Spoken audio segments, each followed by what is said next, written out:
Hello everyone, CGPSC ABCD में आप सभी का फिर से एक बार स्वागत है। सबसे पहले तो आप सभी को स्वतंत्रता दिवस की हार्दिक शुभकामनाएं। जीवन में अपने कर्तव्य पथ पर आगे बढ़िए, अपनी स्वतंत्रता को पहचानिए, लेकिन आपकी स्वतंत्रता को अवश्य ध्यान रखिएगा कि जब आप अपनी स्वतंत्रता का सही तरीके से उपयोग कर रहे हो तो सामने वाले का स्वतंत्रता का हनन ना करें। इस बात को आप हमेशा ध्यान रखिएगा। चलिए इसी कथन के साथ आज के इस वीडियो की शुरुआत करते हैं।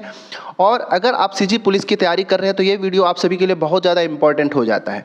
निर्णय निर्माण और समस्या निवारण, ये जो टॉपिक है इसी क्रम का ये हमारा वीडियो नंबर 4 है, decision making and problem solving के ऊपर। इससे पहले के 3 वीडियोस अगर आपने नहीं देखा है तो जरूर जाके देखिएगा। मैं वीडियो का लिंक जो है डिस्क्रिप्शन बॉक्स में डाल दूंगा, आप वहाँ से जरूर देख लेना। साथ ही साथ अगर चैनल में पहली बार आया तो सब्सक्राइब कर लीजिएगा, वीडियो को लाइक भी करें, दोस्तों के साथ शेयर भी कर सकते हैं। और किसी भी तरह का आप सभी को डाउट हो तो आप हमारे जो टेलीग्राम चैनल है सीजीपीएससी एबीसीडी का जरूर ज्वाइन कर लीजिएगा। वहाँ पे वीडियो का पीडीएफ दे देंगे, नोटिफिकेशन मिल जाएगा और किसी भी तरह का डाउट हो तो हम सभी मिलकर उसको सॉर्ट आउट करते हैं। चलिए शुरू करते हैं, बढ़ते हैं क्वेश्चन नंबर 1 की ओर। Question number 1 for you here is, यदि किसी निर्णय में उच्च जोखिम और उच्च लाभ दोनों मौजूद हो तो ऐसे निर्णय के लिए सबसे उपयुक्त दृष्टिकोण कौन सा होगा? सावधानीपूर्वक जोखिम विश्लेषण, तुरंत निर्णय लेना, यादृच्छिक चयन या फिर केवल लाभ देखना? राइट आंसर है ऑप्शन नंबर ए। जब लाभ और हानि दोनों मौजूद हो तो हम उसको सावधानीपूर्वक जोखिम विश्लेषण करेंगे। रिस्क टेकिंग तो करेंगे लेकिन सावधानीपूर्वक, ठीक है। दूसरा प्रश्न है कि बाउंडेड रैशनैलिटी सिद्धांत किससे संबंधित है? पूरी तरह तार्किक निर्णय लेने पर, असीमित संसाधनों के साथ निर्णय लेना, या फिर सीमित जानकारी के आधार पर निर्णय लेना, या फिर यादृच्छिक चयन? तो जब आपके पास जो इन्फॉर्मेशन है अगर वो सीमित है और आपको अगर निर्णय लेने की बात कही जाती है तो हम उसको बाउंडेड रैशनैलिटी के सिद्धांत के अंतर्गत रखते हैं। ऑप्शन नंबर सी हमारा यहाँ पे बिल्कुल सही आंसर हो जाएगा, ठीक है। चलिए तीसरा प्रश्न है कि गेम थियरी का उपयोग निर्णय निर्माण में कब किया जाता है? केवल व्यक्तिगत निर्णय में, प्रतिस्पर्धात्मक परिस्थितियों में, या फिर सामाजिक मेलजोल में, या फिर यादृच्छिक समस्या में? तो जब कभी भी कोई निर्णय लेना हो और वहाँ पे प्रतिस्पर्धात्मक परिस्थिति उत्पन्न हो जाए तो वहाँ पे हम गेम थ्योरी का यूज़ करते हैं। ऑप्शन नंबर बी बिल्कुल सही आंसर हो जाएगा, राइट। चौथा प्रश्न को ध्यान से पढ़िए और उत्तर देने की कोशिश करिए। किसी निर्णय में अपॉर्चुनिटी कॉस्ट का क्या अर्थ होता है? अगले सर्वोत्तम विकल्प का त्याग कर देना, मुफ्त लाभ, खर्च कम करना, या फिर जोखिम हटाना?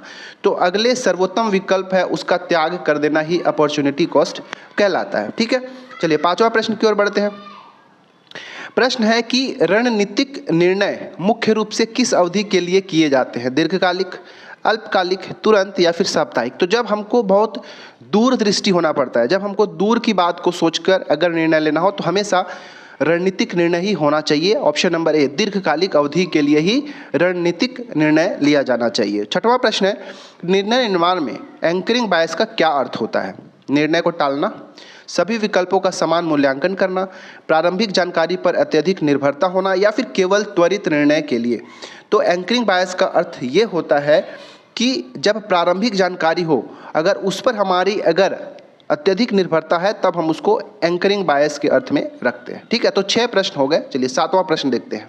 7वां प्रश्न है कि यदि अनिश्चितता अधिक हो तो कौन सा विश्लेषण पद्धति उपयुक्त होता है? गैंट चार्ट, स्वोट विश्लेषण, पेस्ट विश्लेषण, संवेदनशीलता विश्लेषण? बताइए क्या इसका आंसर होगा। तो जब यहाँ पे किसी भी निर्णय को लेने में अनिश्चितता अधिक हो, अनसर्टेनिटी बहुत अधिक हो, तो उस केस में हम सेंसिटिविटी एनालिसिस करते हैं। ऑप्शन नंबर डी बिल्कुल सही होगा, संवेदनशीलता विश्लेषण करेंगे। 8वां प्रश्न है कि समूह निर्माण में ग्रुप थिंक का खतरा किस स्थिति में होता है? जब खुली चर्चा हो, जब सभी सदस्य बिना आलोचना के सहमत हो जाए, जब मतभेद हो, या फिर जब पर्याप्त जानकारी हो? कब होगा ग्रुप थिंक का खतरा?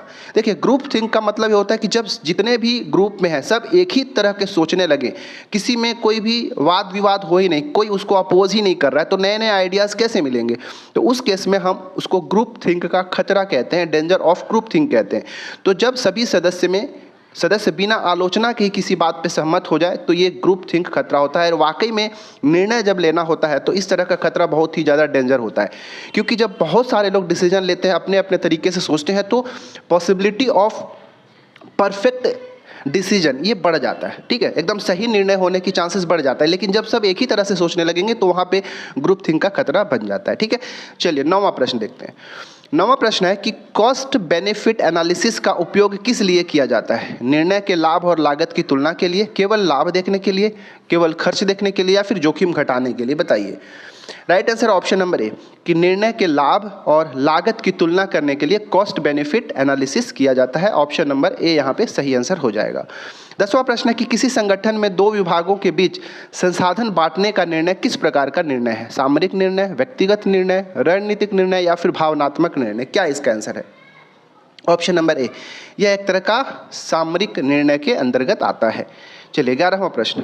11 नंबर का प्रश्न है कि निर्णय निर्माण में डेल्फी मेथड का उपयोग क्यों किया जाता है? जल्दी निर्णय लेने के लिए, केवल कर्मचारियों की राय के लिए, बिना चर्चा के निर्णय लेने के लिए, या फिर विशेषज्ञों की राय को लेकर सहमति बनाने के लिए? वीडियो को पॉज करिए और बताइए इसका आंसर क्या होगा। Right answer option number D, Delphi method का उपयोग तब किया जाता है जब विशेषज्ञों की राय की आवश्यकता हो और उनके रायों को लेकर, उनकी जो बातें हैं उनको लेकर, उनके सहमति के साथ जब हम डिसीजन लेते हैं तो हम उसको डेल्फी मेथड के अंदर रखते हैं। 12 नंबर का प्रश्न, किसी परियोजना की समय सीमा बदलने का निर्णय किस श्रेणी में आएगा? रणनीतिक श्रेणी में, सामरिक श्रेणी में, तात्कालिक निर्णय में, या फिर व्यक्तिगत निर्णय में? क्या होगा?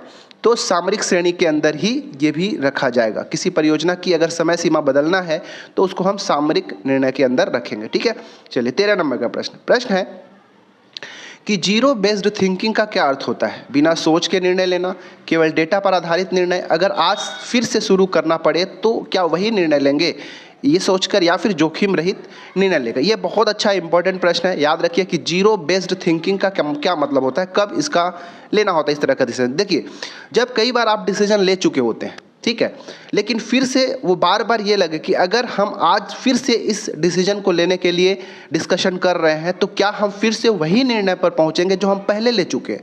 अगर इस तरह के हमको बार बार सोचना पड़ रहा है तो हम उसको जीरो बेस्ड थिंकिंग कहते हैं। ऑप्शन नंबर सी ही हमारा राइट आंसर होगा। ठीक है, मतलब किसी चीज़ का निर्णय लेने के लिए फिर से शुरुआत करना है और हमको देखना है कि क्या हम वही निर्णय पे पहुंच रहे हैं जहां पहले पहुंचे थे। अगर ऐसा है तब उसको हम जीरो बेस्ड थिंकिंग कहते हैं। क्वेश्चन नंबर 14 है कि पैरेटो प्रिंसिपल, जिसको हम 80-20 रूल्स भी कहते हैं, का उपयोग समस्या निवारण में कब किया जाता है? मुख्य कारण पर ध्यान देने के लिए, सभी कारणों को समान महत्व देने के लिए, समस्या को टालने के लिए, या फिर बिना विश्लेषण के समाधान के लिए? बताइए, ये जो पैरेटो प्रिंसिपल या फिर 80-20 रूल्स है, इसका कब यूज़ किया जाता है? आप सभी को ये बताना है। राइट आंसर है ऑप्शन नंबर ए, मुख्य कारण पर ध्यान देने के लिए हम पैरेटो प्रिंसिपल या फिर 80-20 रूल का यूज़ करते हैं। देखिए, एक्चुअली में 80-20 रूल है क्या?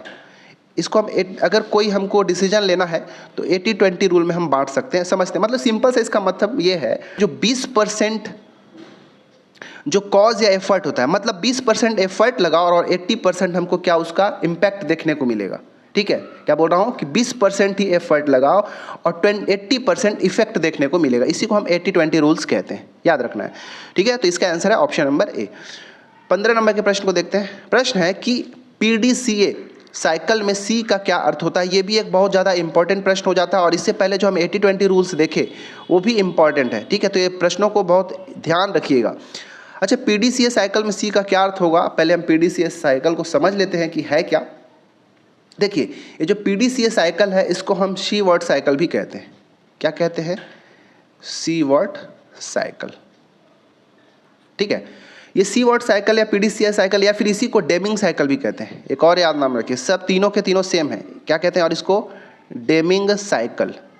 देखिए, कई लोग ये भी कमेंट कर रहे थे कि सर ये हिंदी में नहीं होगा क्या? भाई, हिंदी में सभी कैसे, जो ये PDCA साइकिल है, जो किसी अंग्रेज़ के द्वारा ये साइकिल को बनाया गया, उसी के नाम पे तो ये रख दिया गया, डेमिंग साइकिल, सी वर्ड साइकिल। और PDCA का फुल फॉर्म जब मैं बताऊं तो उसको हिंदी में कैसे बताऊंगा, तो आप सभी को भी थोड़ा समझना पड़ेगा। ठीक है, इसलिए ऐसे प्रश्नों को पूछा गया है। सी वर्ड साइकिल, डेमिंग साइकिल या PDCA साइकिल, तीनों सेम है। इसका क्या मतलब होता है? एक्चुअली में जो ये PDCA साइकिल है ये 4 स्टेप्स वाले मेथड है। ठीक है, इसमें 4 स्टेप्स है PDCA। ठीक है, ये 4 स्टेप मेथड है जो किस लिए है? कंटिन्यूअस इंप्रूवमेंट ऑफ प्रोसेस और प्रोडक्ट। मतलब किसी प्रोसेस पर कंटिन्यूअस बढ़ते रहने के लिए, निरंतर बढ़ते रहने के लिए, निरंतर उस पर इंप्रूवमेंट देखने के लिए PDCA साइकिल का प्रयोग किया जाता है। इसमें चारों का फुल फॉर्म बता देता हूँ। P से हो गया प्लान, D से हो गया डू, ठीक है, PD, और C से हो गया चेक, और जो A है, A का मतलब हो गया एक्ट।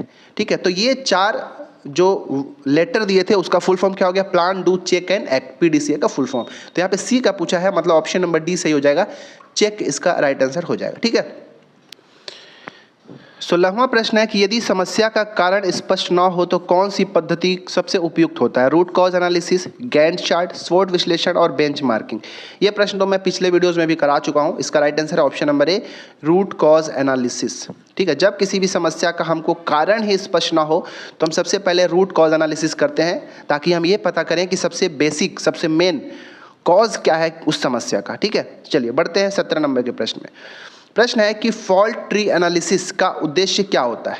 फॉल्ट ट्री एनालिसिस का उद्देश्य क्या होता है, ये भी एक अच्छा प्रश्न है। बजट देख के आगे बढ़ना, लाभ देखना, समस्या के कारणों की संरचना को पहचानना या फिर संसाधन को बांटना। बताइए क्या इसका आंसर होगा। सही आंसर ऑप्शन नंबर सी, समस्या के कारणों की संरचना को पहचानना फॉल्ट ट्री एनालिसिस का उद्देश्य होता है। 18 नंबर का प्रश्न है कि समस्या निवारण में बॉटल नेक एनालिसिस का क्या उद्देश्य होता है, प्रक्रिया में रुकावट के मुख्य बिंदु ढूंढना, लाभ बढ़ाना, खर्च घटाना या फिर समस्या को बढ़ाना। राइट आंसर है ऑप्शन नंबर ए, प्रक्रिया में जो भी रुकावट है उसके मुख्य बिंदु को ढूंढना बॉटल नेक एनालिसिस का मुख्य उद्देश्य है। मैं जितने भी तरह का एनालिसिस बता रहा हूँ, जैसे फॉल्ट ट्री एनालिसिस हो गया, बॉटल नेक एनालिसिस हो गया, पीडीसीए साइकिल हो गया, ये सबको आपको पढ़ना है। ठीक है। कोई तो बुक आप फॉलो कर रहे होंगे। ठीक है। चलिए बढ़ते हैं क्वेश्चन नंबर 19 की ओर। 19वां प्रश्न है कि काइजेन किस प्रकार की समस्या का निवारण पद्धति है, संकट प्रबंधन, त्वरित समाधान, निरंतर सुधार या फिर भावनात्मक प्रतिक्रिया। बताइए काइजेन जो है किस प्रकार की समस्या का निवारण का पद्धति है। राइट आंसर है ऑप्शन नंबर सी, निरंतर सुधार। ठीक है। निरंतर सुधार। एक्चुअली जो काइजेन है ना, ये है क्या, देखिएगा, ये जो पीडीसीए साइकिल, मैं अभी थोड़ा सा पीछे प्रश्नों में बताया था कि पीडीसीए साइकिल क्या होता है। ठीक है। पीडीसीए साइकिल काइजेन प्रिंसिपल का कोर कंपोनेंट है, जिसके अंदर हम वो निरंतर सुधार या फिर कह लीजिए कंटिन्यूअस इंप्रूवमेंट के बारे में जानते हैं। ठीक है। तो ठीक है, 20वां प्रश्न को देखिए कि 6 सिग्मा पद्धति का मुख्य लक्ष्य क्या होता है, दोष कम करना और गुणवत्ता सुधारना, समय घटाना, लाभ बढ़ाना, टीम बनाना। राइट आंसर है ऑप्शन नंबर ए, दोष को कम करना और गुणवत्ता को सुधारना 6 सिग्मा पद्धति का मुख्य लक्ष्य होता है। एक्चुअली में 6 सिग्मा जो सिस्टम है, ये एक जैसे कि कह लो स्टैटिकल टूल्स, ठीक है, स्टैटिकल टूल्स कह लीजिए या फिर सांख्यिकीय टूल्स की तरह काम करता है और टेक्निक की तरह काम करता है, जो ये आइडेंटिफाई करता है कि जो उसका रूट कॉज है, ठीक है, जो main root cause of error है, उसको कैसे एलिमिनेट किया जाए। ठीक है। तो ये 6 सिग्मा का मुख्य लक्ष्य यही होता है कि दोष को कम करना, एरर को कम करना और गुणवत्ता को सुधारना। ठीक है, याद रखिएगा। 21वां प्रश्न है कि सिनारियो एनालिसिस का मुख्य उपयोग कब होता है, विभिन्न संभावित स्थितियों में समाधान का परीक्षण, केवल एक स्थिति देखने के लिए, खर्च कम करने के लिए या फिर डेटा छुपाने के लिए। राइट आंसर है ऑप्शन नंबर ए, विभिन्न संभावित स्थितियों में समाधान का परीक्षण करने के लिए सिनारियो एनालिसिस किया जाता है। ऑप्शन नंबर ए सही आंसर होगा। 22वां प्रश्न है कि समस्या निवारण में रिडंडेंसी का क्या अर्थ होता है। ठीक है, ये भी याद रखिएगा, एक अच्छा प्रश्न है। रिडंडेंसी का क्या मतलब होता है, वैकल्पिक संसाधन या बैकअप रखना, समस्या को दोहराना, अनावश्यक काम करना या फिर समय बढ़ाना। देखिए, जब कोई समस्या का आप निवारण कर रहे हैं, मान लेते हैं कि हमारा जो पहला विकल्प है ऑप्शन ए है, ठीक है, 2 विकल्प है, हम ऑप्शन ए से ट्राई कर रहे हैं किसी भी समस्या को सॉल्व करने के लिए, प्रॉब्लम को सॉल्व करने के लिए, और हमारे पास एक ऑप्शन बी भी है, ठीक है, जिससे हम प्रॉब्लम को आसानी से सॉल्व कर सकते हैं, लेकिन ये थोड़ा कॉस्ट इफेक्टिव है। तो हम क्या करेंगे कि एक बैकअप की तरह रखेंगे। ऑप्शन ए हम एक नया तरीका ढूंढेंगे जिससे हमारा आसानी से हो जाए, कम बजट में हो जाए, परफेक्ट हो जाए, लेकिन ऑप्शन बी को भी हम बैकअप के अंदर रखेंगे। इसी को हम रिडंडेंसी कहते हैं। ठीक है, वैकल्पिक संसाधन हो, बैकअप के फॉर्म में हमारे पास कुछ अलग तरीके का निवारण हमारे पास उपलब्ध होना चाहिए बैकअप प्लान में। ठीक है, चलिए बढ़ते हैं 23वां प्रश्न की ओर।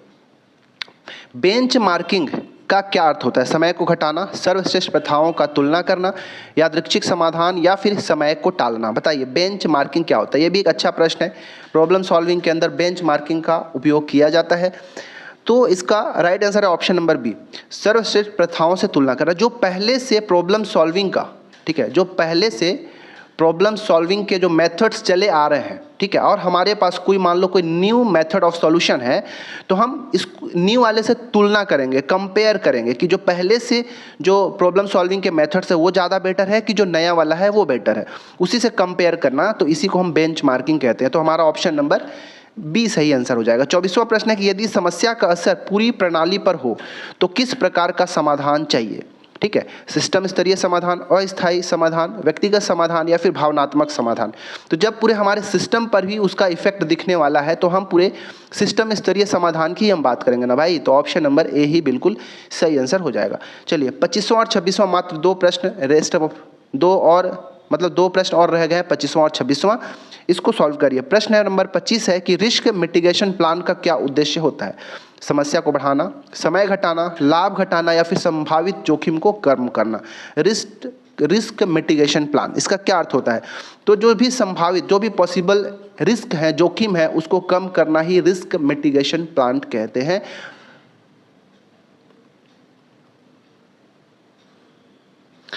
प्रश्न क्रमांक 25 है कि रिस्क मिटिगेशन प्लान का क्या उद्देश्य होता है। समय बढ़ाना, समय घटाना, लाभ घटाना या फिर संभावित जोखिम को कम करना। तो रिस्क मिटिगेशन प्लान का मुख्य उद्देश्य होता है कि जो भी पॉसिबल जोखिम है, रिस्क है, उसको कम करना। हमारा option number D right answer हो जाएगा। 26वां प्रश्न है कि समस्या निवारण में ट्रेड ऑफ एनालिसिस का क्या अर्थ होता है। एक विकल्प के बदले दूसरे का त्याग कर देना, बिना त्याग के समाधान करना, केवल लाभ देखना या फिर यादृच्छिक चयन। क्या इसका राइट आंसर होगा। तो ट्रेड ऑफ एनालिसिस का अर्थ होता है कि एक विकल्प के बदले दूसरे का त्याग कर देना। जब हमारे पास एक विकल्प फाइनल हो जाए तो हम जो दूसरा जो बैकअप में रखे थे उसको हमको त्याग कर देना है।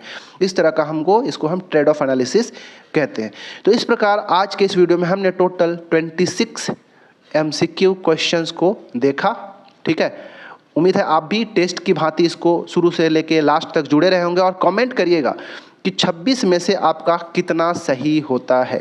ठीक है, अगर आपका 20 भी बना रहे हैं, 20 भी सही हो रहा है तो वेरी गुड है, आप सही मार्ग पे चल रहे हैं, अच्छे से करते रहिए।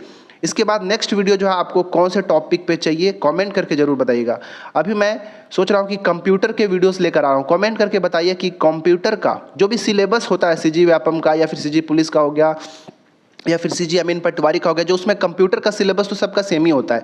तो जो पॉइंट वाइज दिया हुआ है उसी पॉइंट वाइज मैं सोच रहा हूँ कि आपके लिए MCQ का वीडियोस लेकर आऊँ ताकि आप सबके लिए बहुत अच्छा हो जाए। तो कमेंट करके बताइए कंप्यूटर का वीडियो जो है आप सभी में से कितने लोगों को चाहिए होगा। हालांकि हमारे चैनल में ऑलरेडी बहुत सारे वीडियोज़ हैं, लेकिन मैं एक फ्रेश तरीके से लेकर आना चाहता हूँ। कमेंट करके बताइएगा कितने लोगों को चाहिए। ठीक है, सब्सक्राइब कर लीजिएगा। अगर पहली बार आए होंगे तो वीडियो को लाइक भी करें, दोस्तों के साथ शेयर करेंगे। पढ़ाई करते रहे, समय आपके पास बहुत कम है। इस वीडियो में बस इतना ही। Thanks for watching our video.